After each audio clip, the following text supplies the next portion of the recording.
This is a scene from the movie The Auteur Theory, a satire that pokes fun at the independent film world. Yeah, this reminds me of all those French movies and why I don't like some independent film, but he makes fun of it. This is actually a movie within a movie.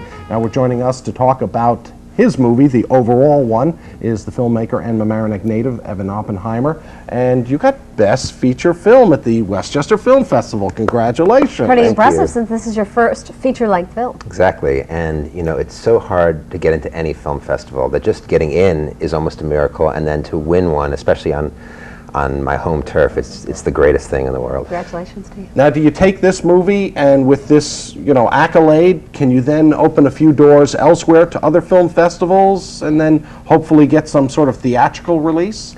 I hope so, yeah. We've been lucky enough to show this at a number of film festivals, and there are a bunch more coming up, and winning this award can only be helpful for the film, and hopefully it can reach theatrical distribution. This is a movie with a very large cast. What, you have 50 characters in it? Yeah, about 50. Very busy, I'm sure you were. And the budget was pretty impressive too. I think you spent $70,000? That's right. It may be the cheapest 35mm feature film made in the United States last year. Yeah. Now, let's talk about the premise a little bit, because what you have going on is sort of a student, undergraduate, graduate, and other kind of film festival going on. Then what begins to happen mysteriously? Well, the filmmakers who are competing for this big first prize at this student film festival start getting mysteriously bumped off one by one. And so it becomes a bit of a murder mystery.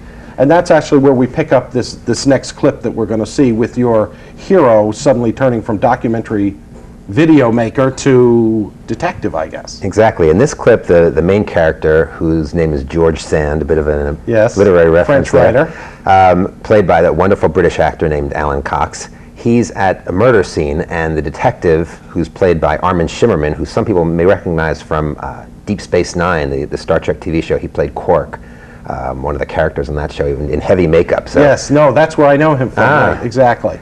He also was on Buffy the Vampire Slayer, which I hadn't seen. He was a regular on that show too. Anyway, he plays the detective here, and there's a little confrontation between the two, which you'll see. Great. I returned to the crime scene a little later with my camera. Stand by here until he's trying to put it together there. Removing him from the car. I'm Detective Blank, in charge of this investigation. Your name, please. George Sand. Spell that, please. Which part? Don't play games with me, Mr. Sand. S-A-N-D.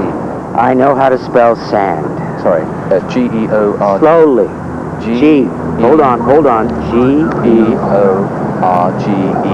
Thank you. Occupation. Documentary filmmaker. Really? Favorite film? I don't really see how that's relevant. Suit yourself, Mr. Sand, but one thing you can be sure of, I'll find out, one way or another. Really strong lines. Are you the writer too, or? Yeah, I wrote and directed this film, and it was produced by somebody out in Los Angeles. We shot most of it in LA, with a little bit of it done in New York. No, it's funny because I see a lot of faces that I've seen in a lot of different movies, good character actors. The young woman who's in it, I've seen her just most recently in American Pie, and she played the worldly young woman. And how did you manage to get sort of these pretty top people to come into sort of an independent film like this? We were really lucky. We had a great casting director, a woman named Felicia Fasano, who was spectacular and got to these super actors. And the truth is that actors, they want to be in interesting films. And for them, the commerce is less a part of it than the art, you might say. And if there's a nice role, they're willing to give you their time. It's a wonderful thing. And Natasha Lyonne, who, as you say, she was in American Pie. Lyonne, right. She was a star of a movie called Slums of Slums of Beverly Hills. She was in that Woody Allen musical, Everyone Says I Love You. She was the narrator of that. Played Woody Allen and Goldie Hawn's daughter. It was great to get her as the female lead. And other people, Angeline Ball, who was in The Commitments, Rachel True, who was in The Craft. People who've been in big movies, and it's a miracle, but they did the film, and they're very good in the film. Oh yeah, it's terrific. Okay, so what's next for you? Are you planning to make another feature length? Yeah, I have two projects I'm considering now for my next one. One is a romantic comedy, the other is a science fiction thriller, a completely different vein. Hopefully we'll make whichever one is next, we'll make for more money than we made this one. Yeah. And onward and upward. Well, congratulations Terrific, to you. Evan. It was so nice to see you. Thank you very much. And I just think it's appropriate. Evan Oppenheimer from Mamaroneck, and early film, D.W. Griffith had his studio in Mamaroneck. So this is just carrying on the tradition. And we want to wish the best of luck to him, and hopefully we'll see it in the theaters soon.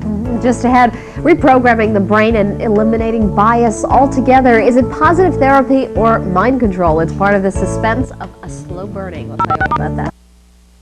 A Mostra Internacional de Cinema de São Paulo sempre teve como forte característica a apresentação de novos talentos do cinema mundial ao público brasileiro. Quentin Tarantino foi um dos que participaram da mostra. Ele veio ao evento no início de carreira, com o filme Cães de Aluguel.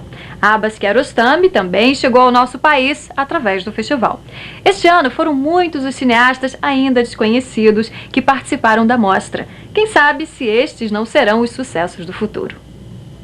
Marion Hansel é belga. A Pedreira é o seu 7º longa-metragem. Peter Cohen nasceu na Suécia, já produziu mais de 40 documentários e trouxe para a mostra Homo Sapiens 1900. Evan Oppenheimer é americano. A Teoria do Autor é o seu primeiro longa. Estes são alguns dos diretores que fazem cinema independente mundo afora. How is it today to make independent films in the United States? Now in the United States we have different kinds of independent films. We have independent films that cost $10 million that it's not what I would call an independent film, but they call themselves independent films because they're not a part of the big studios. But I think there is an audience these days in the United States for independent films. Witness the Blair Witch Project, which is a huge success in the United States, a film that was made for very little money, probably about $50,000, and has made $100 million in the United States. I think it's very good for independent filmmakers. Marion Hansel também trouxe boas notícias sobre a produção de cinema independente em seu país, a Bélgica. Well, I must say Belgium for the last few years have done very, very, very interesting films, and has been internationally recognized worldwide. You know, now the last Golden Palm in Cannes this year, was a Belgian film, Rosetta, and we have such a small country, such a small industry, and we're getting to get the biggest prizes in Venice, Cannes, Montreal. So it's okay. We get better and better scripts, and raising the money is a little bit easier because now we start getting international recognition.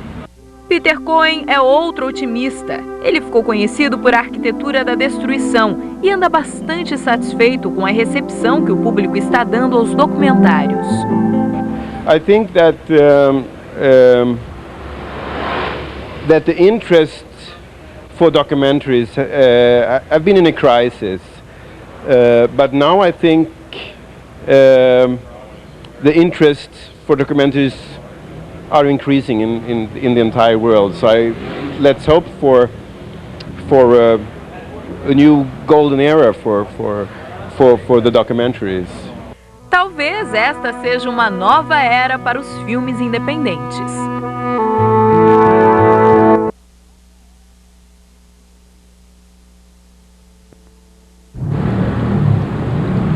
Well, it's the first time that you show your film. How was the reaction of the public? Well, the reaction was terrific. It was very gratifying because this is the first time that we've shown the film. It was just finished less than a week ago. We brought it down to Sao Paulo, and only 2 people in the world had seen the film before I brought it here. So I told the audience that they were the 3rd person to see the film, and I was a little nervous because it was the first time we were showing it. But the reaction to the film was really great. We've shown it twice so far, and at both screenings, the audience laughed a lot.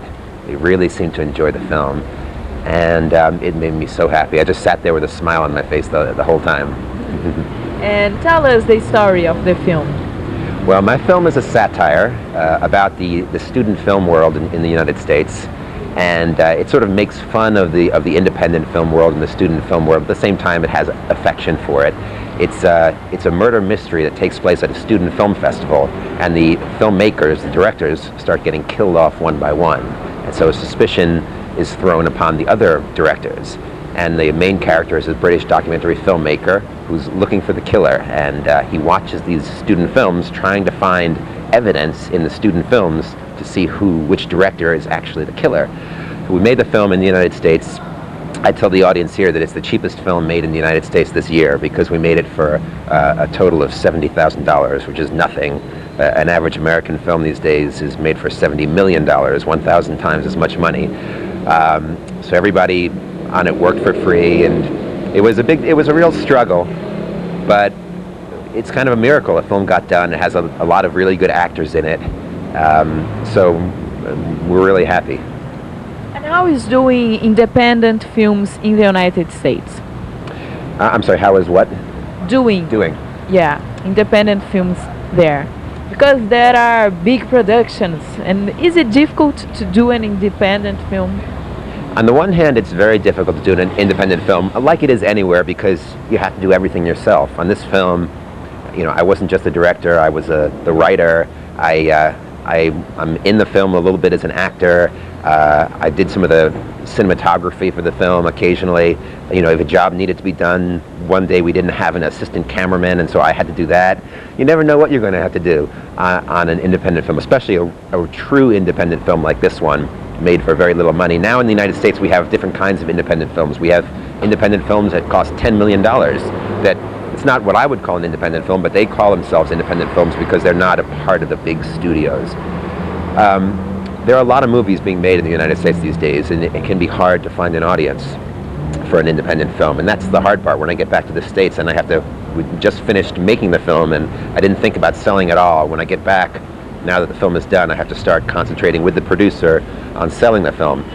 But I think there is an audience these days in the United States for independent films. Witness the Blair Witch Project, which is a huge success in the United States, a film that was made for very little money, probably about $50,000, and has made $100 million in the United States. I think it's very good for independent filmmakers because it shows that the possibilities for a film are endless. You can make a movie for $50,000 and it can make $100 million. You don't know what's going to happen. And I think that's really good for independent filmmakers everywhere. I think it's a good sign for all of us. And are you happy to be here in the festival? I'm delighted to be here in Sao Paulo. I was so happy. We had the first screening of the film, and I was worried that the audience, I was worried how they would respond. Some of the jokes seem to be very American. Some of the jokes, the film works on two levels. There's the one level where it's just a fun, light comedy, and hopefully people can enjoy it like that. But there's a second level where there are a lot of references being made to other films, to books, to philosophers, and hopefully some people will get some of those references. What was amazing to see was that the audience here in Sao Paulo, they got all of the references, and some of them are very obscure. Some of them I was shocked. For instance, there's one joke about the Russian film director Tarkovsky. I know that in the United States no one is going to get that joke, but here at both screenings that we've had so far, people have laughed very hard at that joke. Another one was it's a joke about French philosophers Foucault and Lacan, which again in the United States I'll be surprised if two people get that joke. Here at both screenings the audience laughed very hard. It's a very intelligent audience for films here. They obviously have seen a lot of movies and they've read a lot, and they're a very savvy and smart audience, and that's great. It's a perfect audience for my film. I think it's a perfect audience for any film. And the city is a beautiful city. It makes me feel very comfortable because I'm from New York, and Sao Paulo is in a lot of ways, it seems to be like New York, and when I walk around the streets I feel comfortable. I feel like I'm at home, and so that's really nice for me. I'm looking forward to exploring the city more in the rest of the time that I have here. Okay, thank you very much. Oh, thank you. Nice to meet you. Thank you. That was fun. I enjoyed talking. And I hope, yeah. I just want to do some images of Okay. you. Maybe can stay. Sure. A minute. Sure. Do you have others interviews? I think that's it for now. I had a couple earlier, so I think now I can go and see some films. Oh, nice. Did you see any Brazilian film? I've only seen one film so far in my time here. Yesterday I finally got a chance to see my first film. It was an English film called Beautiful People, which is about Serbs and Croatians and Bosnians in London. And really a nice film, really well made. But I'd hope to see some more films. I'd love to see some Brazilian films. Have you seen anything? Have you had a chance to see films here? Anything you could recommend? No, I'm from Rio de Janeiro. And I came right now. I came today, and I didn't see anything yet. But I'll try to see something. Yeah, I'll be here until Sunday, so hopefully I'll have some time. My film is screened the last 2 days, and so I've been, we've been busy with that. But now I only have one more screening while I'm here, so hopefully now I can have a chance to see some films. And there's so many good films here. Yeah, good films, Japanese films. There's a lot of Japanese films. I came in on the plane with 2 Japanese filmmakers, and I would love to see their films. And they have subtitles in English, which is good. Although now I think I can read the Portuguese subtitles pretty well. Really? Yeah.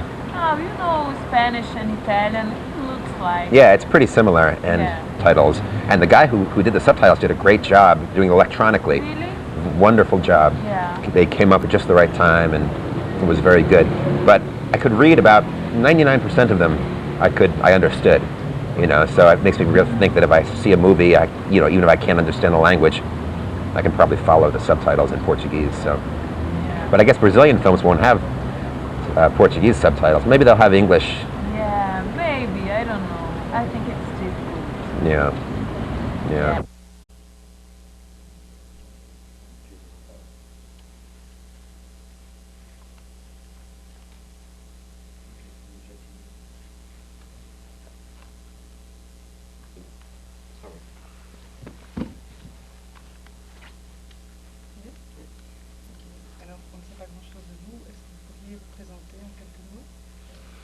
Le film ou moi-même? Moi, je m'appelle Evan Oppenheimer, je suis américain. J'ai fait un long métrage qui s'appelle La théorie d'auteur, The Auteur Theory en anglais. Et c'est un film, c'est mon premier film long. Et dis-moi. Moi, je viens de New York. J'habite à New York, la plus belle ville du monde, je crois. Et mon film est une satire du monde du film indépendant dans les États-Unis.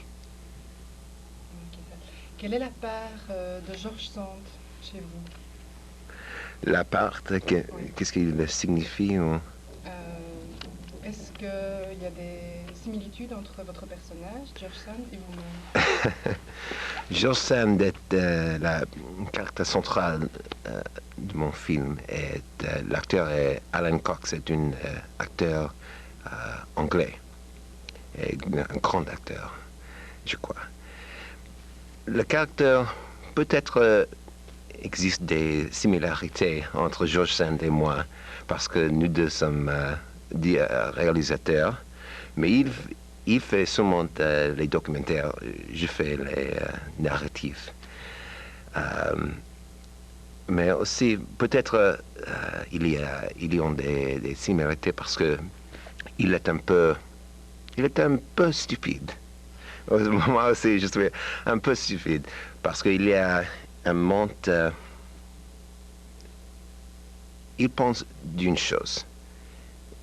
Et dans mon film, tous les réalisateurs, ils pensent seulement d'une chose et pas beaucoup de choses, comme une personne raisonnable. Et les réalisateurs et toutes les personnes dans mon film ne sont pas raisonnables, sont fixés dans une idée. Et George Sand est fixé.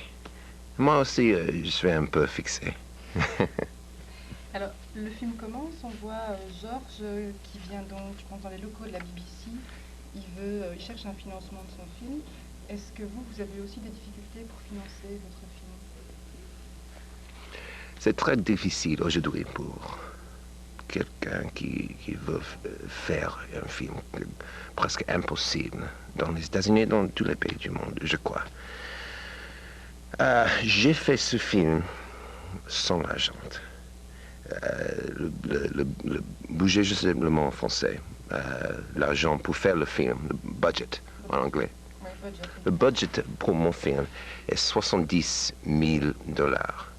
Et dans les États-Unis, aujourd'hui, les films de Hollywood costent peut-être je crois 50 milliards est normal. Alors pour faire un film de 70 000 est presque impossible. Mais si je voulais faire le film, c'est nécessaire de faire comme ça. Parce que je ne peux pas faire ce film dans la mode de Hollywood. C'est impossible parce que ce n'est pas un film de Hollywood. Parce que mon film rit à Hollywood. C'est une satire et Hollywood n'aime pas rire à lui-même.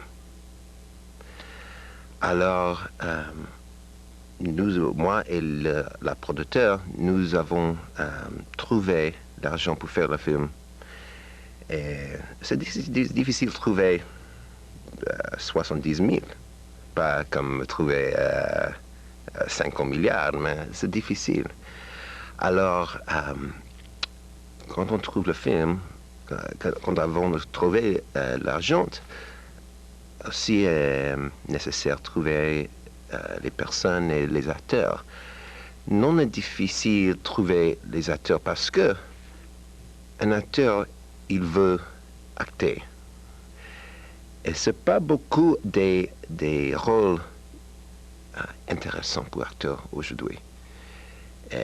Si on écrit un screenplay bon avec caractère intéressant, on peut trouver acteur qui veut être ces caractères. Et dans mon film, nous avons beaucoup des acteurs, pour moi, acteurs brillants, acteurs magnifiques. Pour moi, George Sand, Alan Cox, il est magnifique. Il a été traîné, a été étudié à Royal Shakespeare Company à Londres. Et pour moi, il est magnifique.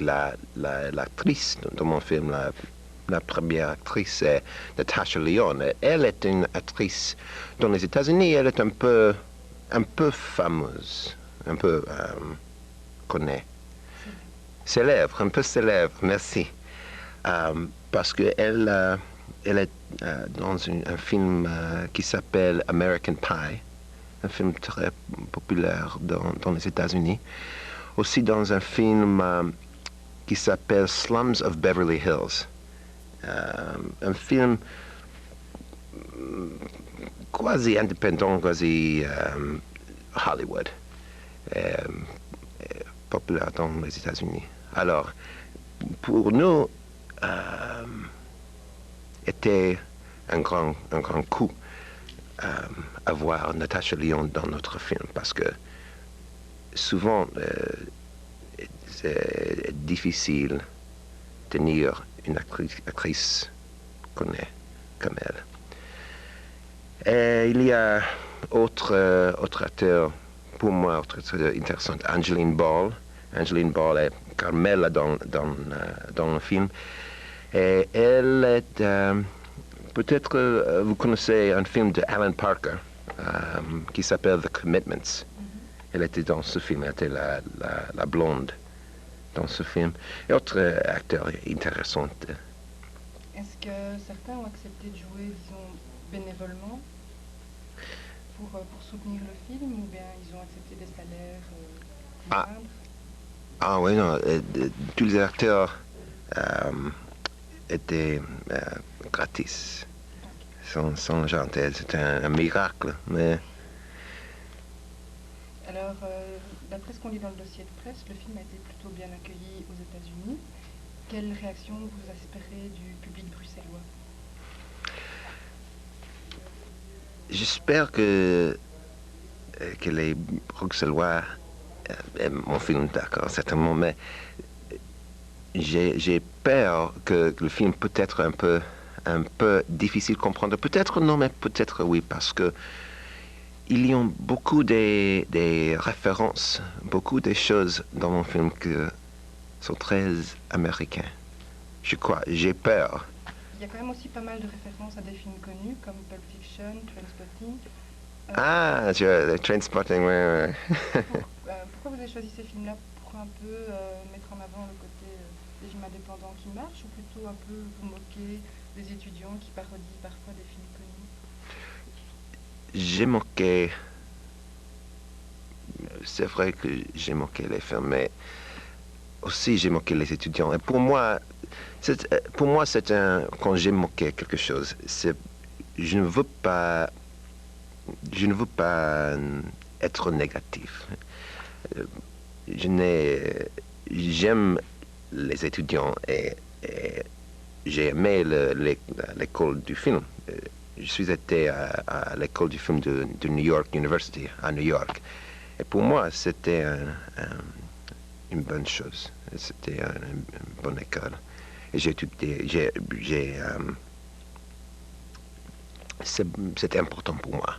J'ai fait des films courts, 3 ou 4 films courts, qui étaient reçus d'une bonne manière dans notre festival. Et c'était bien pour moi. Mais quand j'ai moqué Pulp Fiction, c'est vrai, parce que trop des étudiants dans les États-Unis a fait film qui voit Pulp Fiction comme un dieu, comme le film le plus important du monde. Et il a fait Pulp Fiction encore. Et pour moi, c'est stupide de faire comme ça. Parce que quand Pulp Fiction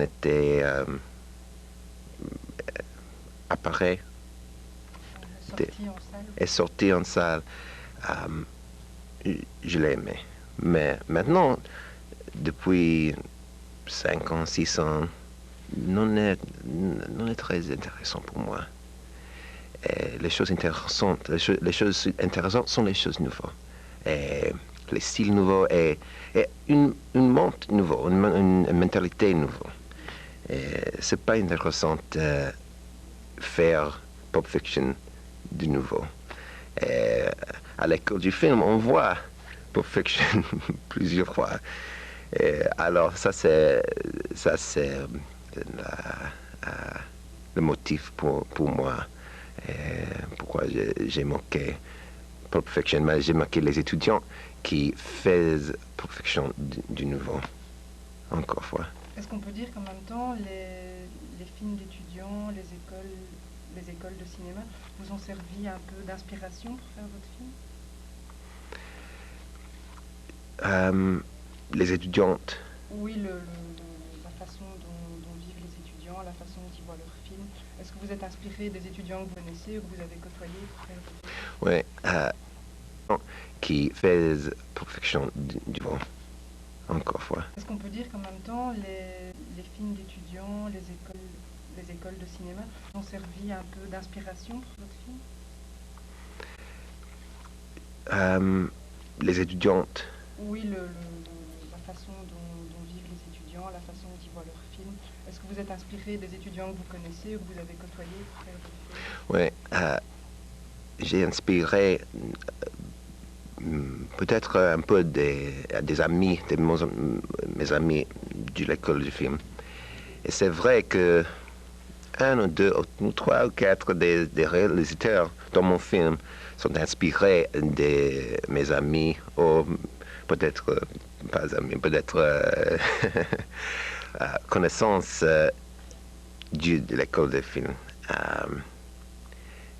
Et 1 ou 2 de ces réalisateurs ont fait long métrage dans les États-Unis. Alors c'est intéressant si on a vu ces films pour faire la comparaison, pour voir. Mais je ne dirais des noms. Alors, votre film sera présenté dans une section qui s'appelle America Meets Europe. Quelle est, vous, votre vision du cinéma européen? Mon vision, mon opinion du cinéma. Que vous avez du cinéma européen? Moi, j'aime beaucoup les films européens.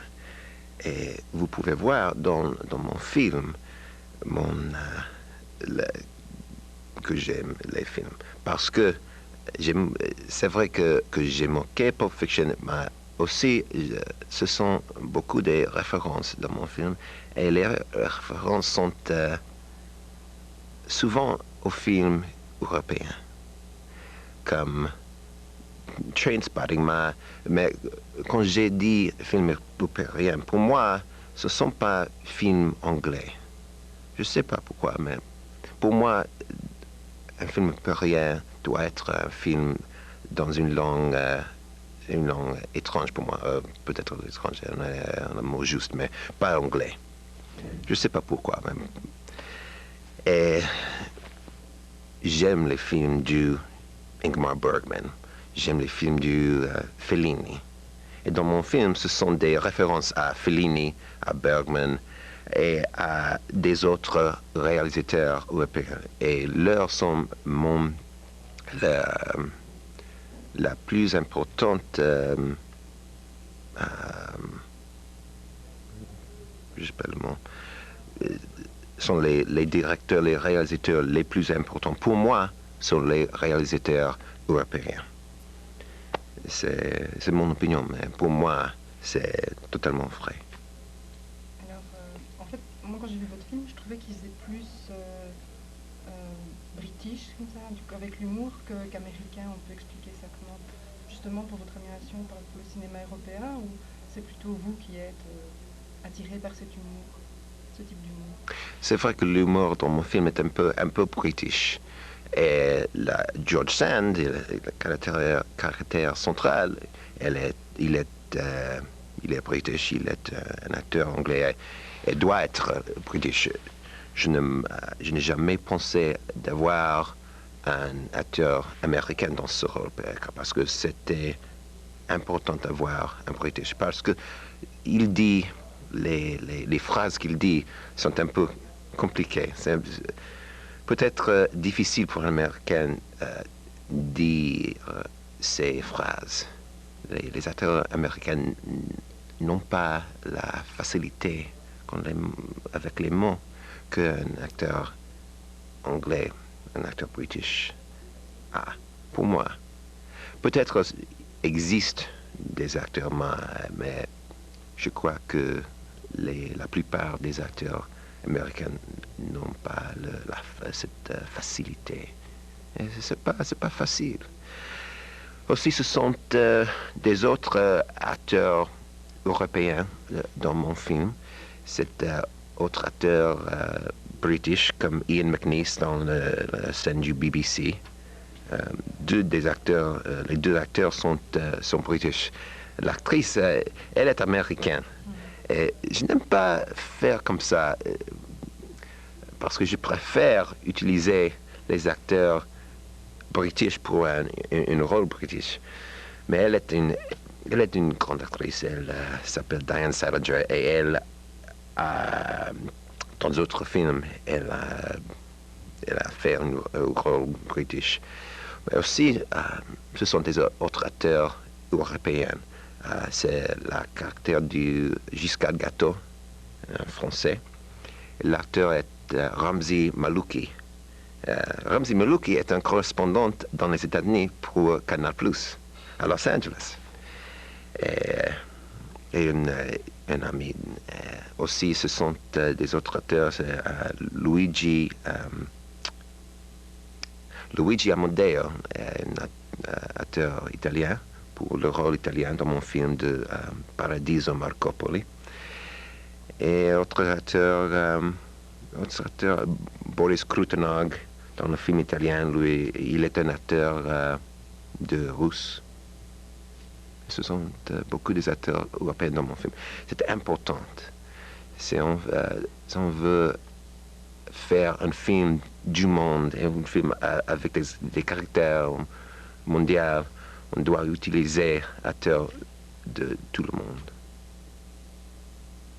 Et alors, après Bruxelles, vous allez faire quoi? Après Bruxelles, il faut vendre le film. Et ça sera difficile parce que c'est pas un film comme tous les autres films. C'est un peu unique.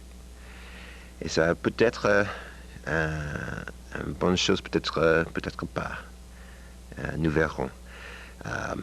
J'ai porté ce film à des autres festivals, à festivals à Brésil, Argentine, India, des festivals dans les États-Unis, et je suis sur d'autres festivals dans les États-Unis et dans le monde.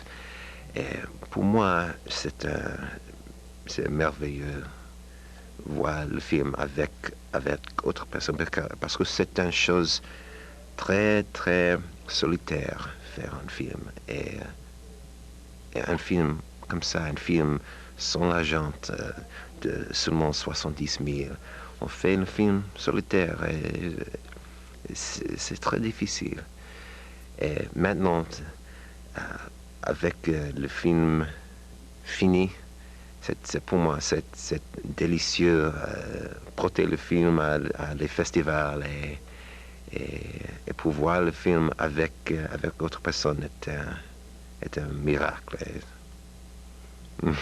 Et sinon, peut-être d'autres projets dans l'immédiat après celui-ci, peut-être une idée déjà d'un deuxième film? J'ai autre projet. J'ai écrit deux films. Et je ne suis pas sûr quel des deux films sera mon prochain film.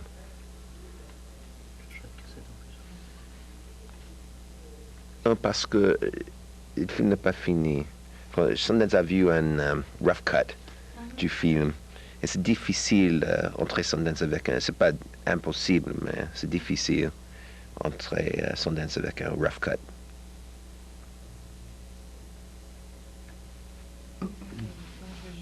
Quels sont vos projets, donc, quel est votre nouveau long métrage? J'ai deux films que je pense de faire après ce film. Un film est une comédie romantique, peut-être un peu plus mainstream, comme disons aux États-Unis, parce que ce film, La Théorie d'auteur, n'est pas un film mainstream, c'est un film un peu étrange. Et la romantique comédie que je viens de finir est plus commercial. Peut-être que c'est une bonne chose. Et la seconde est un thriller, science fiction thriller. Et pour moi, peut-être que ça sera un peu plus intéressant, un type de film complètement divers de mon film Théorie d'auteur. Alors, je ne suis pas sûr quel film sera la prochaine. Verrons. L'année prochaine. Bah voilà. Bah, merci.